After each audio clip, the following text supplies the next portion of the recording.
Good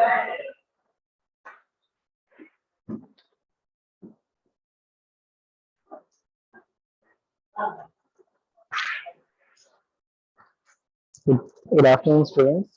Let us start with a brief revision of 8086. Then we will move to the next topic. And one more thing, I want to tell you that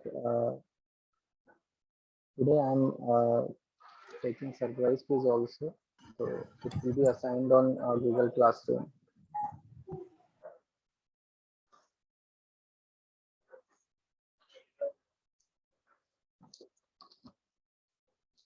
In last 10 minutes of this lecture.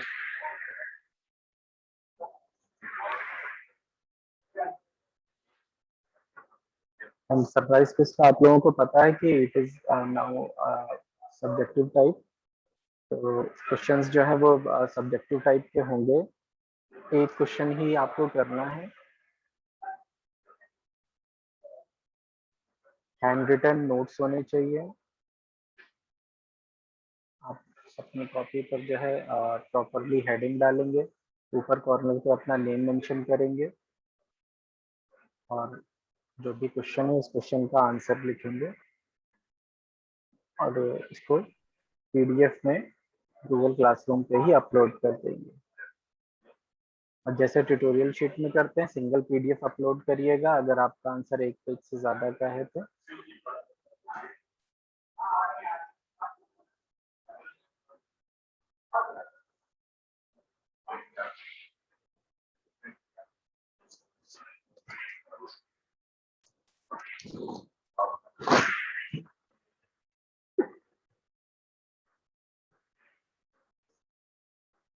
तो students 8086 के syllabus की जैसे हम लोग बात करते हैं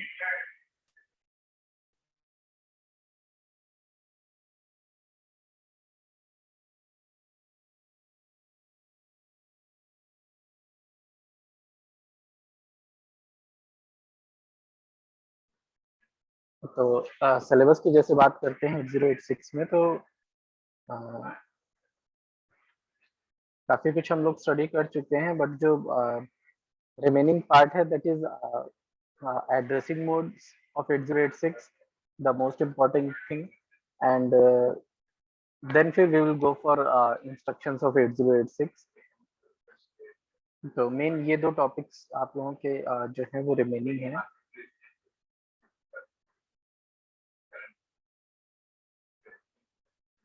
तो let us take a brief revision first then फिर हम लोग आगे के टॉपिक्स पे मूव करेंगे.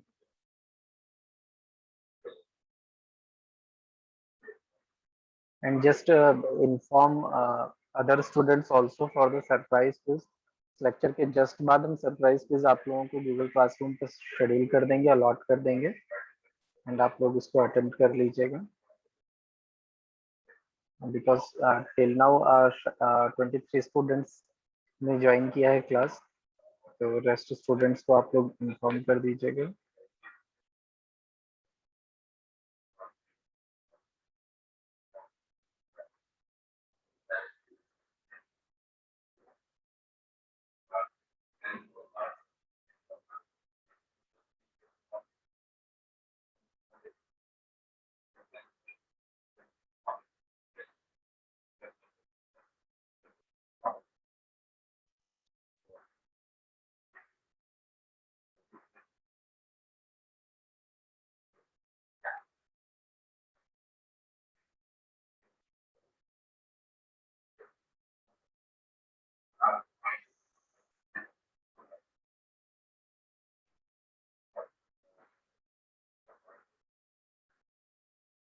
So first we will discuss the pin diagram, revise the pin diagram of 8086 and a little architecture of 8086.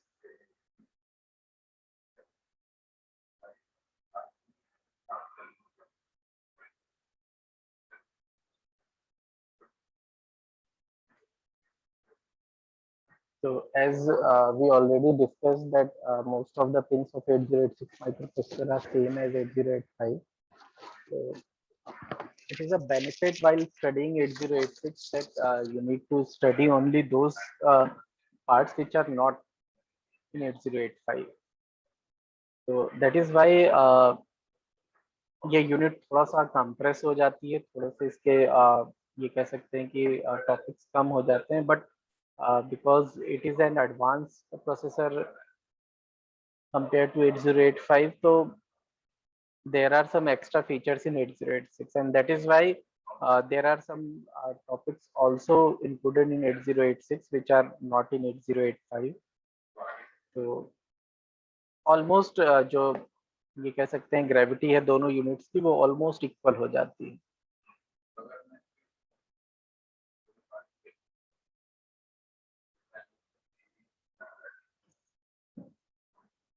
And also I told you that there are two ground pins in 8086 and the concept behind it. Then फिर 8086 is a 16-bit microprocessor. So that is why यहाँ पर आपके 16-bit की data buses दिखेंगी. तो in case you do not know कि कितने bit का प्रोसेसर है and you have the pin diagram, so you can easily identify by counting the data bits of the particular microprocessor, and you can identify कि microprocessor कितने bits का है. So as in this case, you can see if you count these data buses, here it is 16. So that is why it is of 16-bit microprocessor.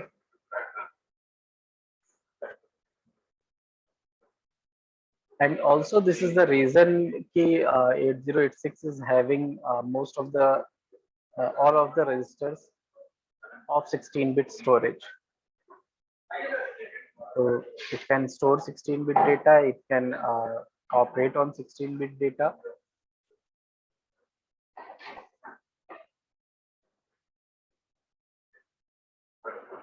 And frequency की बात करें, जैसे कि यहाँ पर क्लॉक सिग्नल लगा हुआ है, तो क्लॉक की अगर हम लोग बात करते हैं तो clock is also directly related to the speed of operation of a processor. And in this case 8086, there are three types of clock frequencies depending upon the कौन सा 8086 microprocessor है. 5, 8 and 10 megahertz, which was 3 megahertz in 8085 microprocessor. And that is also a reason कि Intel 8086 की speed 8085 से greater है. Speed of operation के मामले में 8086 is far away from 8085.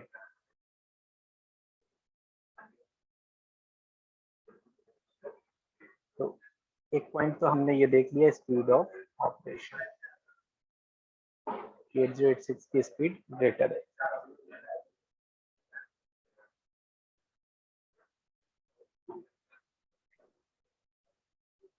Then the next thing is कि it can be operated in minimum और maximum mode. अब मिनिमम और मैक्सिमम मोड क्या चीज है? तो यहाँ पर जो कॉन्सेप्ट आया वो मल्टी प्रोसेसर सिस्टम का आया, बिकॉज जैसे कि हम लोग देखते हैं कि हम माइक्रो प्रोसेसर को यूज कर रहे हैं to perform different different task. अब क्या है कि यूजर की रिक्वायरमेंट बढ़ रही है.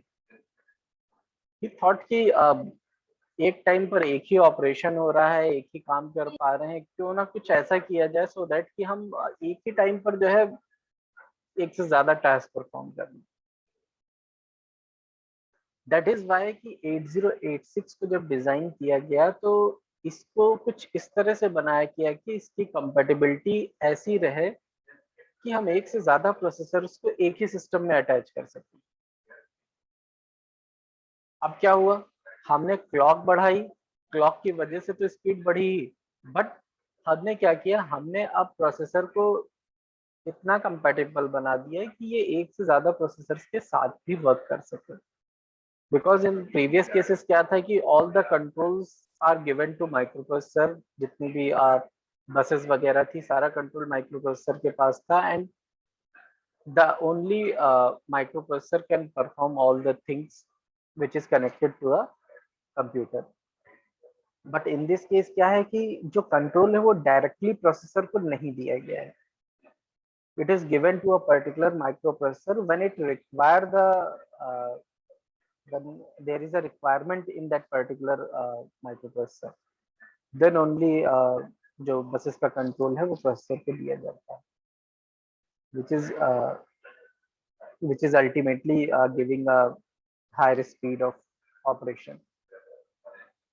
तो ये एक कॉन्सेप्ट बहुत अच्छा आया माइक्रो प्रोसेसर्स में, जो कि आज भी यूज हो रहा है कि मल्टी प्रोसेसर सिस्टम यूज किया जा रहा है, सो दैट कि मल्टी प्रोसेसर मल्टीटास्किंग की हम एक ही टाइम पर एक से ज्यादा ऑपरेशंस को परफॉर्म कर सके.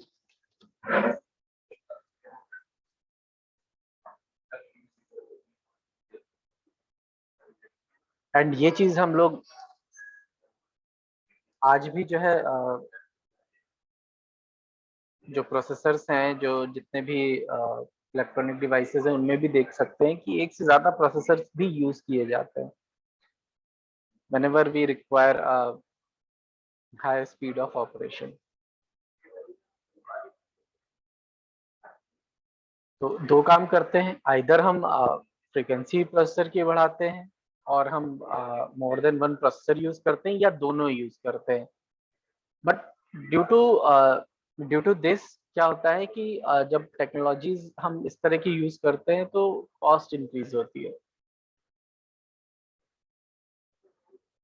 जितने ज्यादा मल्टी प्रोसेसर सिस्टम है उसमें जितने ज्यादा प्रोसेसर्स लगाएंगे उतनी उसकी कॉस्ट इनहेंस हो जाती है. एंड दैट इज व्हाई अगर आप हायर स्पीड ऑफ ऑपरेशन की तरफ जाते हैं, जैसे जैसे इंक्रीज करेंगे आप स्पीड ऑफ ऑपरेशन, वैसे वैसे आपकी कॉस्ट भी डिवाइस की इंक्रीज करती जाती है.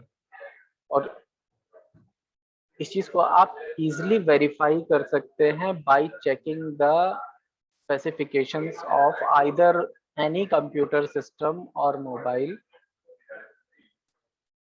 और इंटरनेट. अब आप लोग सीएस के स्टूडेंट्स हैं, आप लोगों ने सर्वर का भी नाम सुना होगा कि मोस्टली जैसे कंप्यूटर लैब्स होती हैं तो उनमें एक सर्वर बनाया जाता है, या कोई भी नेटवर्किंग बनाई जाती है, कोई भी इंटरकनेक्शन बनाया जाता है, तो वहां पर एक सर्वर जरूर बनाया जाता है. तो सर्वर का काम क्या होता है? Server, the work of server is to interconnect all the systems and to monitor all the systems. And due to this the requirement of server specification is large. तो कभी भी आप अगर सर्वर के स्पेसिफिकेशंस देखेंगे तो वो ऑलवेज नॉर्मल कंप्यूटर से बहुत ज्यादा होती है, एंड जो भी सर्वर सिस्टम होता है उसकी कॉस्ट बहुत ज्यादा होती है. और ये चीज आप कभी भी जैसे कैंपस आइएगा तो अपने कंप्यूटर लैब्स में जाकर के चेक करिएगा, इनकेस आपको नहीं पता है तो. अदरवाइज आई थिंक कि आप लोग सीएस के स्टूडेंट्स हैं तो you know about the server and the specifications required for server, or you can google it also कि किसी सर्वर के लिए अगर हमें रिक्वायरमेंट चाहिए होती है तो कितनी रिक्वायरमेंट चाहिए होती है. बट इट डिपेंड्स अपॉन कि क्या एप्लीकेशन है, उस एप्लीकेशन के अकॉर्डिंग अकॉर्डिंग जो है सर्वर की रिक्वायरमेंट्स होती है. जैसे कि आप फेसबुक या गूगल के सर्वर की बात करेंगे तो आप शायद मतलब नहीं सोच सकते हैं कि कितना बड़ा सर्वर उन लोगों के पास होगा, बिकॉज उनके पास ऑल ओवर वर्ल्ड का डेटा है. गूगल की बात करें, अगर सिर्फ और सिर्फ जीमेल की बात करिए तो जीमेल पूरे वर्ल्ड में देखेंगे तो इतनी ज्यादा जीमेल आईडीज हैं, और उसमें हर एक को अराउंड 15 GB 20 GB का स्टोरेज दे रखा है. और एक एक ये कह सकते हैं कि एक एक पर्सन के पास में मल्टीपल जीमेल आईडीज हैं. जैसे मैं अपनी बात करूं, मेरे पास भी 3 जीमेल आईडीज हैं. तो 3 जीमेल आईडीज होने का मतलब हो गया, अगर 15 GB एक इसमें दे रहे हैं तो इट मीन्स कि मेरे पास 45 GB के अराउंड डेटा मैंने जीमेल का ले रखा है गूगल से. और वो डेटा कहाँ जा रहा है? कहीं ना कहीं उनके पास सर्वर है, और उस सर्वर में इतना हाई कैपेसिटी का प्रोसेसर लगा हुआ है, हाई कैपेसिटी का उनके पास स्टोरेज है. That is why they are providing this type of service. तो बेसिकली ये सब बताने के पीछे लॉजिक यही है कि हमें जब भी स्पीड ऑफ ऑपरेशन की हम बात करते हैं तो क्या क्या बेसिक फैक्टर्स हैं जिनकी वजह से हम स्पीड ऑफ ऑपरेशन की बात कर सकते हैं। तो ये जो पॉइंट्स हमने बताए ये बहुत ही बेसिक से पॉइंट है, क्योंकि हम बिल्कुल स्टार्टिंग के जब प्रोसेसर स्टार्ट हुए थे, एक तरह से कह सकते हैं इवोल्यूशन स्टार्ट हुआ था माइक्रो प्रोसेसर की, हम तब की बात कर रहे हैं। तो वहाँ पर कुछ जो फैक्टर्स हैं वो फैक्टर्स बहुत लिमिटेड हैं, बट नाउ डेज अगर आप देखेंगे तो there are lot of factors on which the speed of operation depends. जैसे कि आप अगर लैपटॉप लेने जाते हैं तो सबसे पहला काम होता है कि आप ये देखते हैं कि रैम ज़्यादा होनी चाहिए और रोम ज़्यादा होनी चाहिए, प्रोसेसर कोई नहीं देखता है कि कौन सा है। या कुछ लोग होते हैं जो प्रोसेसर्स भी देखते हैं कि हाँ भाई हम i5 ले लें, i3 ले लें, i7 ले लें, i9 ले लें, जो आज की डेट्स में चल रहे हैं। तो बस i7 i9 के नाम से ही ले लेते हैं, लेकिन ये नहीं पता है कि एक्चुअली i7 एंड i9 में ऐसा क्या है जिसकी वजह से जो है ये प्रोसेसर और ज्यादा एडवांस है। वहां पर आपको ये क्लॉक का कॉन्सेप्ट मिलेगा कि the clock of these processes is enhancing, is increasing day by day when जैसे जैसे अब प्रोसेसर्स का एडवांस वर्जन आता जाता है वैसे वैसे वो लोग क्लॉक स्पीड चेंज कर देते हैं, एंड साथ ही साथ उसकी जो मैन्युफैक्चरिंग टेक्नोलॉजी है वो भी चेंज हो जाती है। बिकॉज जो मैन्युफैक्चरिंग टेक्नोलॉजी उस पर भी स्पीड ऑफ ऑपरेशन बहुत कुछ डिपेंड करता है। जैसे कि मेमोरीज की बात करें तो इनिशियली वैक्यूम ट्यूब्स का यूज होता था मेमोरी के लिए, स्टोर करने के लिए डेटा को। अब क्या है, उसके बाद फिर ट्रांजिस्टर्स आते गए और ट्रांजिस्टर्स में भी फिर एडवांसमेंट्स होते गए। आप लोगों ने शायद बेसिक इलेक्ट्रॉनिक्स पढ़ा होगा तो उसमें बीजेटी भी पढ़ा होगा, मॉसफेट भी पढ़ा होगा, जो कि बहुत ही बेसिक ट्रांजिस्टर्स है, बट इनिशियली यही यूज होते थे। अब उसके बाद में जैसे बीजेटी के बाद में फिर मॉसफेट यूज होने लगा और मॉसफेट के बाद में भी मॉस टेक्नोलॉजी में और ज्यादा एडवांसमेंट होते गए और मॉस टेक्नोलॉजी भी बाइफरकेट होती चली गई, एनमॉस, पीमॉस, सीमॉस, एचमॉस और एंड सो ऑन। और जैसे जैसे ये टेक्नोलॉजीज इनहेंस होती गई वैसे वैसे स्पीड ऑफ ऑपरेशन बढ़ता चला गया। तो दैट इज वाई जो है जैसे जैसे प्रोसेसर्स में चेंजेस होते जाते हैं वैसे वैसे उनकी जो टेक्नोलॉजीज हैं वो भी चेंज होती जाती हैं, क्लॉक फ्रीक्वेंसीज चेंज होती जाती हैं।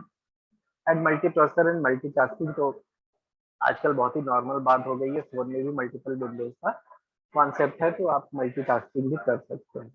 एंड प्रोसेसर्स भी मोर देन वन अब यूज होने लगे हैं, चाहे आप डेस्कटॉप की बात करिए, सीपीयू की बात करिए, या लैपटॉप या मोबाइल।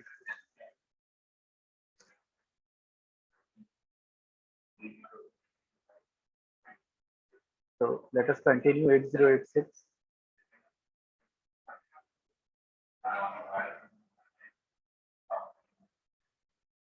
ऑपरेटिंग मोड्स के बारे में तो हमने आपको भी बताया है कि ऑपरेटिंग मोड्स में हम प्रोसेसर को मिनिमम और मैक्सिमम मोड में यूज कर रहे हैं और फॉर दैट पर्पज हम इस पिन का यूटिलाइजेशन करते हैं। And bye checking the status of this pin user can identify कि प्रोसेसर कौन से मोड में वर्क कर रहा है। ऑल्दो इसकी कोई रिक्वायरमेंट नहीं होगी, बिकॉज अगर कोई भी आप माइक्रो कंप्यूटर सिस्टम है तो उसको देख करके ही जो भी यूजर है वो आइडेंटिफाई कर लेगा कि इसमें एक प्रोसेसर लगा है या एक से ज्यादा प्रोसेसर लगे। बट स्टिल अगर कोई चाहता है कि हम चेक करना चाह रहे हैं कि माइक्रो कंप्यूटर सिस्टम है उसमें दो प्रोसेसर लगे हुए हैं, ऐसा तो नहीं कि एक तो स्टैंड बाई कर दिया है और हम सिर्फ एक ही प्रोसेसर पे वर्क कर रहे हैं, तो that case you can check the status of this pin कि इस पिन की क्या वैल्यू है, या इस पिन पे हाई वोल्टेज है या जीरो वोल्टेज। और ये हमने आप लोगों को हमेशा बताया अपने लेक्चर में कि whenever we are talking about high, it is representing 1 and it is connected to +5 volt। तो इसमें से कोई भी चीज आप देख सकते हैं, अगर किसी ने कह दिया कि पिन 5 वोल्ट पे है, इट मीन्स कि वो 1 पे है, वो हाई पर है। या कोई कह रहा है 1 पे है तो इसका मतलब है कि वो सप्लाई से कनेक्टेड है, +5 वोल्ट से कनेक्टेड है, इट इज हाई। तो either of these three is representing it is high और 5 वोल्ट और 1। तो ये तीनों चीजों का मतलब एक ही है, तीनों चीजें एक ही चीज को रिप्रेजेंट कर रही हैं।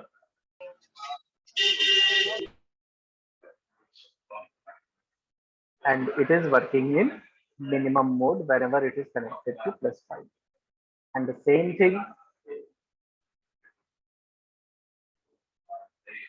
either लो की बात करें और बाइनरी में कहते हैं कि 0 है, और अगर वोल्टेज के टर्म्स में बात करते हैं तो हम कहते हैं 0 वोल्ट,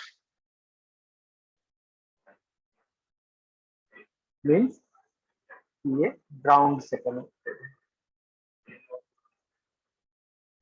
तो इन सभी का मतलब एक ही है, all these words are same. And in this case, while you are checking the pin MNMX bar, either of the situation is given, you can easily say it is working in maximum 0 and 1.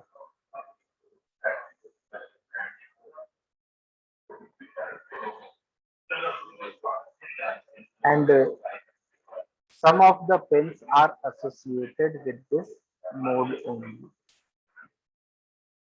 जब तक आपको ये नहीं पता होगा कि किस mode में वर्क कर रहा है, आप पिन नंबर 24 to 31 का फंक्शन नहीं बता सकते कि वो क्या फंक्शन या क्या ऑपरेशन या क्या टास्क परफॉर्म कर रहा है। यू नीड टू नो कि microprocessor is working in which mode, minimum और maximum. And when you know कि microprocessor is working in minimum mode, आपको पता है कि it is connected to VCC, and now you can say pin number 24 to 31 which are dedicated to the mode of operation of 8086, you can easily explain कि कौन C pin क्या task perform करेगी। Interrupt acknowledgement देगी pin number 24, address latch enable करेगी pin number 25, data enable करेगी pin number 26, data transmit हो रहा है या रिसीव हो रहा है ये पता चलेगा by checking pin number 27. And again, all these pins are either active low or active high, which can be easily identified कि किसी भी पिन के ऊपर बार प्रेजेंट है या नहीं प्रेजेंट है। If there is bar, it means कि that particular pin is active low.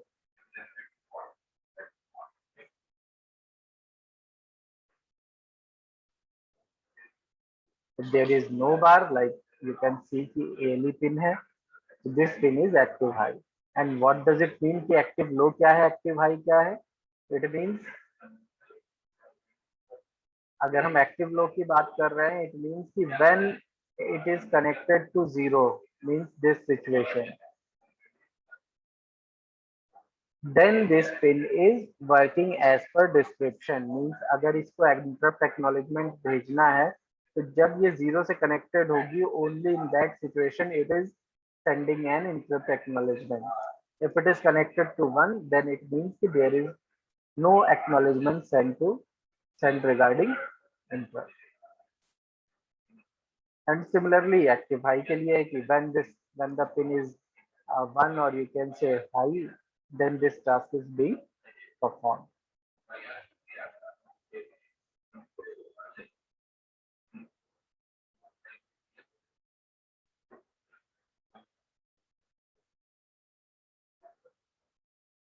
और हर एक पिन का फंक्शन बहुत यूनिक और बहुत ही इम्पोर्टेंट फंक्शन, जैसे मेमोरी स्लैश IO बार बहुत इंपॉर्टेंट पिन है, because always if a microprocessor is performing some operation, you need to know कि जो भी ऑपरेशन परफॉर्म करना है वो आपको मेमोरी से परफॉर्म करना है या IO डिवाइस से परफॉर्म करना है। ये बहुत ही इंपॉर्टेंट पॉइंट है। अगर आप इस पिन को इनेबल या डिसेबल नहीं कर रहे हैं तो समटाइम्स मतलब ऐसा हो सकता है कि रॉन्ग डेटा कैप्चर हो जाए, रॉन्ग डेटा फैच हो जाए। तो दैट इज वाई इस पिन को हमें यूज करना मैंडेटरी है जब भी कोई ऑपरेशन परफॉर्म करेंगे। एंड हर एक पिन पर दो तरह के ऑपरेशन होते हैं, एक 1 और एक 0, बिकॉज इसके दो कनेक्शन पॉसिबल हैं, आइदर 1 और 0।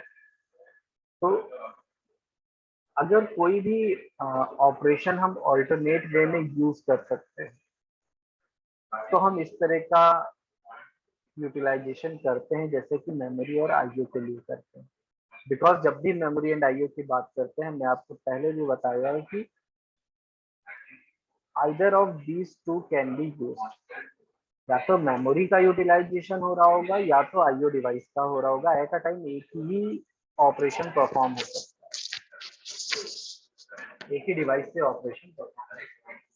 तो दैट इज वाई हम इसको एक ही पिन से एसोसिएट कर सकते हैं। तो वन के लिए हमने कह दिया कि जब वन है तो मेमोरी से वर्क होगा, जब जीरो है तो मेमोरी डिसेबल है और आईओ डिवाइस से टास्क परफॉर्म होगा।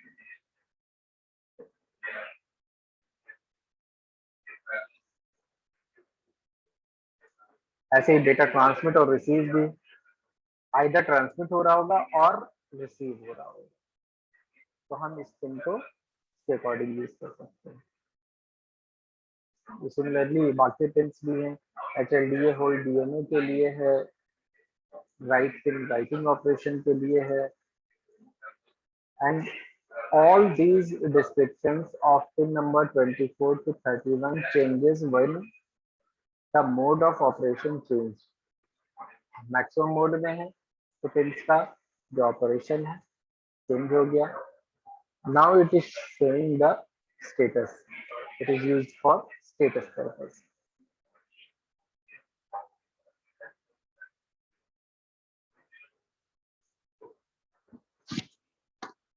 स्टेटस भी डिफरेंट डिफरेंट टाइप के हैं। QS1 एंड QS0 पिन्स जो हैं वो अलग स्टेटस शो कर रहे हैं, और जब हम S0, S1, S2 की बात कर रहे हैं तो they are showing different status. QS1 and QS0 is used for instruction queue station status।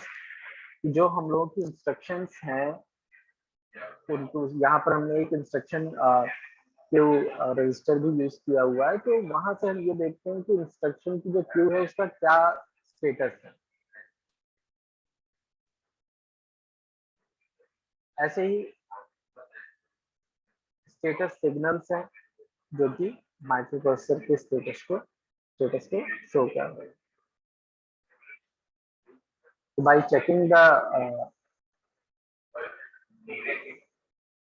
Connection of pin और value of pin you can identify कि क्या स्टेटस है। तो अगर जैसे तीन पिन की बात हो रही है, S0, S1 एंड S2, तो आपको तीनों की वैल्यूज चेक करनी पड़ेगी। चेक कैसे कर सकते हैं? चेक करने के लिए अगर आप डायरेक्टली आपके पास कोई प्रोसेसर दिख रहा है कनेक्टेड, तो आप इजिली एक सिंपल मल्टीमीटर से चेक कर सकते हैं कि उसकी क्या वैल्यू है। मल्टीमीटर को DC पर सेट करिए, और DC पर सेट करने के बाद में उसमें range around 5 to 10 volt select करिए। तो अब मान लीजिए हम कोई एक एग्जांपल ले लेते हैं, जैसे कि ये वाला एग्जांपल लेते हैं। तो जब आप S0 वाली पिन पर मल्टीमीटर कनेक्ट करेंगे तो उसकी जो रेड वाली पिन है या पॉजिटिव पिन है उसको आप S0 पे कनेक्ट करेंगे, और जो नेगेटिव वाली या ब्लैक वाली जो लीड है उसको आप कनेक्ट करेंगे ग्राउंड पे, and it will show 0 volt. S1 पे ही सेम कनेक्शन करेंगे, इट विल शो 0 वोल्ट। जब S2 पे कनेक्शन करेंगे तो it will show 5 volt. It means कि S2 हाई है, S2 1 पे है, बाकी सब 0 0 पे। अब आपको ये पता चल गया कि 1 0 0 है, देन आप इस टेबल को रेफर करेंगे, and this table will show कि at this time when S2 S1 S0 is 1 0 0, then what operation is being performed by microprocessor।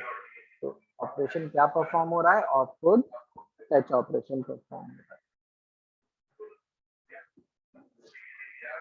तो इस तरह से हम चेक कर सकते हैं।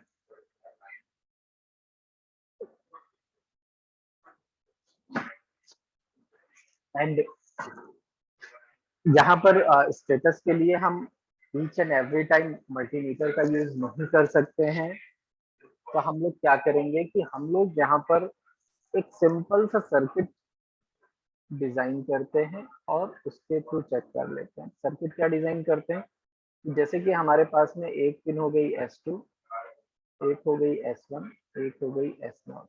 ये थोड़ा सा आप प्रैक्टिकल एस्पेक्ट में हम आप लोगों को बता रहे हैं कि यहाँ तो हमने टेबल बना दी, पर प्रैक्टिकली किस तरह से करते हैं इसकी कोई जरूरत नहीं है। आप लोग अगर ये प्रैक्टिकली आप लोगों को बहुत हेल्प करेगा कि हाँ किस तरह से एक्चुअली क्या करा जाता है। तो मान लीजिए एक पिन है S2 माइक्रो प्रोसेसर की आ रही है, एक S1 आ रही है, एक S0 हो रही है। तो हम क्या करते हैं, हम यहाँ पर सिंपल एक एलईडी कनेक्ट कर देते हैं। एलईडी क्या करते हैं, एक रेजिस्टेंस लगाते हैं और यहाँ पर हम एक एलईडी कनेक्ट कर देते हैं। ये एलईडी का सिंबल है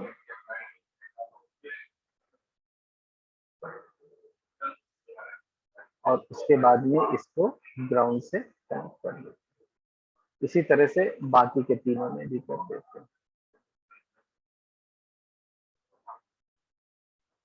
इसको भी हमने ग्राउंड से कनेक्ट कर दिया। सेम चीज यहाँ पर भी किया।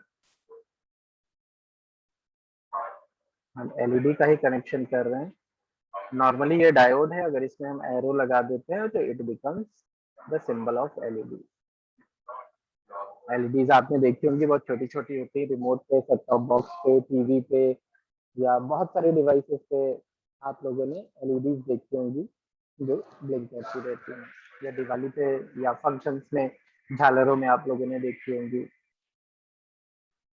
अब ये एलईडी क्या करेगी, मान लीजिए स्टेटस इज 0 1 0, तो क्या होगा, सिर्फ ये एलईडी ग्लो करेगी, बाकी एलईडी ग्लो नहीं करेंगी। तो दिस मीन्स कि इसको वोल्टेज नहीं मिल रहा है, इसको वोल्टेज मिल रहा है, इसको नहीं मिल रहा है। अब एलईडी का स्टेटस देख करके आप बता देंगे कि हाँ 0 1 0 है, इसका मतलब है कि ये वाला operation, right data into IO port. Table आपको पता ही है, और जो प्रोसेसर है उससे आपने ये 3 एलईडी कनेक्ट कर दी और एलईडी का आप स्टेटस देख रहे हैं कि कौन सी एलईडी ग्लो कर रही है। अब उसके अकॉर्डिंग आप बता सकते हैं कि क्या ऑपरेशन इंटरनली परफॉर्म हो रहा है। You need not to connect a multimeter और you need not to check each and every pin for status. तो ये बहुत ही सिंपल वे है टू आइडेंटिफाई कि किसी भी सर्किट में कि आप एलईडी को कनेक्ट कर दीजिए और यू विल इजिली नो कि हाँ कहाँ पर कब ग्लो कर रहा है, तो इट मीन्स कि वो ऑपरेशन परफॉर्म हो रहा है। जस्ट लाइक कि आपने सेट टॉप बॉक्स टीवी का जैसे ऑन किया तो वो ग्रीन जलने लगा, ऑफ किया वो रेड जलने लगा, बिल्कुल उसी तरह से ये भी टास्क परफॉर्म हो रहा है कि आप लाइट इसमें ग्लो कर रही है या नहीं ग्लो कर रही है, इस चीज से आइडेंटिफाई कर सकते हैं कि पिन की क्या वैल्यू है। अगर यही तीनों वैल्यूज जो है वो 1 1 1 हो जाएं तो all these 3 LED will glow. तो सबकी वैल्यू क्या हो जाएगी, 1 1 1 हो जाएगी। आप एलईडी देख लेंगे कि हाँ कौन कौन सी एलईडीज ग्लो हो रही है, 1 1 1, एंड एज पर 1 1 1 आप ये बता देंगे कि हाँ ये पैसिव स्टेट में इस समय कोई काम नहीं कर। तो this is the simplest circuit जिसके थ्रू हम ये स्टेटस आइडेंटिफाई कर सकते हैं।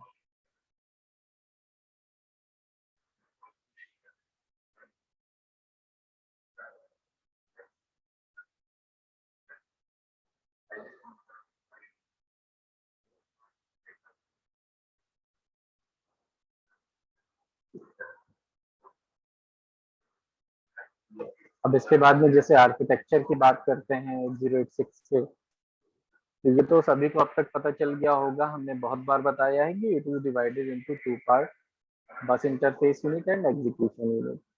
अब इस वाले सिस्टम का काम एग्जीक्यूशन से रिलेटेड है, इस वाले सिस्टम का काम है बस इंटरफेसिंग से रिलेटेड। अब बस इंटरफेसिंग में क्या है, जैसे इंस्ट्रक्शंस को कॉल करके यहाँ पर स्टोर करना है, तो ये क्या करेगा, आपको 6 बाइट का यहाँ पर प्रोविजन है, आपको 6 बाइट्स का इंस्ट्रक्शन मेमोरी से कॉल करके अपने पास स्टोर कर लेंगे। अब इसकी वजह से क्या है कि ये दोनों ही जो पार्ट्स है वो साइमल्टेनियसली वर्क करते हैं। जब ये एग्जीक्यूशन का काम कर रहा होगा उस टाइम पे बस इंटरफेस यूनिट क्या करेगा, अगली इंस्ट्रक्शन को कॉल कर लेगा। अदरवाइज क्या होता था कि जब तक एग्जीक्यूशन चल रहा है तब तक जो है वहां से फैचिंग का ऑपरेशन नहीं होता है। जब एग्जीक्यूशन कंप्लीट हो जाता है देन माइक्रो प्रोसेसर मेमोरी से नेक्स्ट इंस्ट्रक्शन को फैच करता था। तो इसकी वजह से क्या होता था, एक टाइम जो है वो लॉस होता था।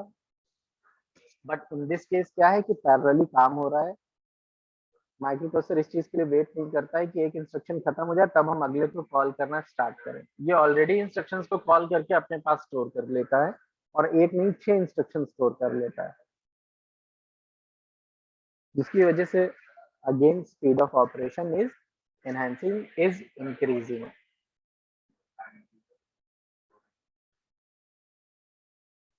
कंट्रोल सिस्टम है, सबकी कंट्रोलिंग कर ही रहा है। यहाँ पर हम 16 बिट का स्टोरेज, डिफरेंट डिफरेंट टाइप के रजिस्टर्स हैं जो 16 बिट का स्टोरेज कर रहे हैं, और all these registers are connected to this arithmetic logical unit।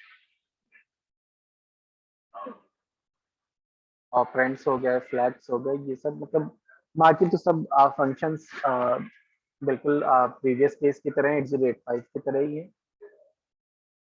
The difference only that कि यहाँ पर इंस्ट्रक्शन बाइट क्यू है and it is divided into two parts and both parts are working simultaneously।